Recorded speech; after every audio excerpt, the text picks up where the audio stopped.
ఒక్కసారి ఆలోచించండి. మన ప్రపంచంలో ఈరోజు జరుగుతున్న విషయాలను వేల సంవత్సరాల క్రితమే ఎవరో చెప్పి ఉంటే, ఇప్పుడు మనం చూస్తున్న స్వార్థం, కుటుంబ బంధాల బలహీనత, డబ్బు కోసం పరుగులు, మనశ్శాంతి లేకపోవడం, ఇవన్నీ ముందే హెచ్చరించి ఉంటే, ఆ వ్యక్తి మరెవరో కాదు, ద్వాపర యుగాన్ని ముగించి కలియుగానికి నాంది పలికిన శ్రీకృష్ణుడు.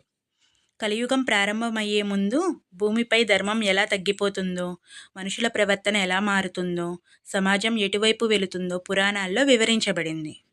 ఇప్పుడు ఆ భవిష్యవాణులను ఒక్కసారి చూద్దాం. వాటిలో ఎంతవరకు నిజమవుతున్నాయో మీరే నిర్ణయించండి. మొదటి భవిష్యవాణి. ధర్మం కంటే డబ్బుకే విలువ పెరుగుతుంది. ఒకప్పుడు మనిషిని అతని గుణగణాలతో కొలిచేవారు. అతను ఎంత నిజాయితీగా ఉన్నాడు, ఎంత మంచివాడు అని చూసేవారు. కానీ కలియుగంలో మనిషి విలువని అతని డబ్బుతో కొలుస్తారని చెప్పబడింది. ఈరోజు సమాజంలో చూస్తే చాలా చోట్ల ధనం ఉన్నవారికే గౌరవం ఎక్కువ. మంచితనం కంటే సంపాదనకు ప్రాధాన్యం పెరిగింది. ఇది యాదృచ్ఛికమా లేక పురాణాలు చెప్పింది జరుగుతుందా? రెండవ భవిష్యవాణి. కుటుంబ బంధాలు బలహీనపడతాయి. ఒకప్పుడు ఒకే ఇంట్లో 3 తరాలు కలిసి జీవించేవి. తాతలు, అమ్మమ్మలు, మనవళ్ళు అందరూ ఒకే కుటుంబం. కానీ ఇప్పుడు పరిస్థితి మారిపోయింది. చిన్న చిన్న కారణాలకే బంధాలు తెగిపోతున్నాయి.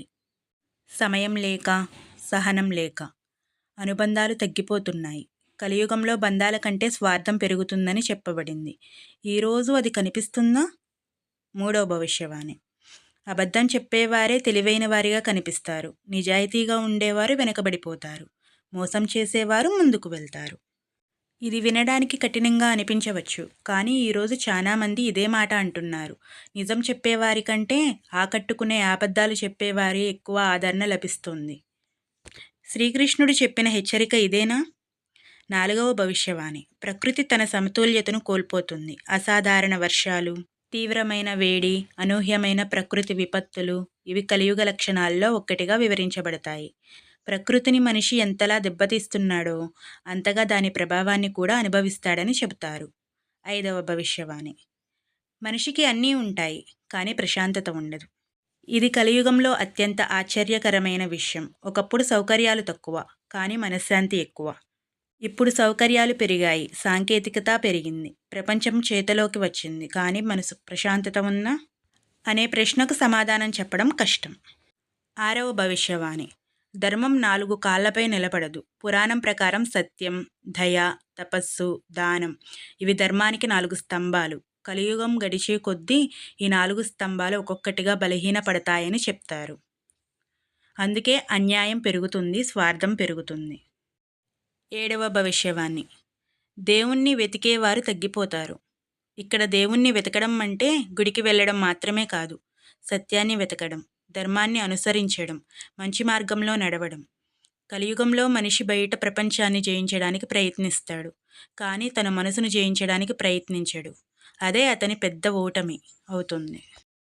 ఇప్పుడు అసలు ప్రశ్న, ఈ భవిష్యవాణులు నిజంగానే కృష్ణుడు చెప్పాడా, లేక ఇవన్నీ తర్వాత కాలంలో పురాణాల్లో చేరాయా అనేది పండితులు, చరిత్రకారులు చర్చించే విషయం. కానీ ఒక విషయం మాత్రం నిజం.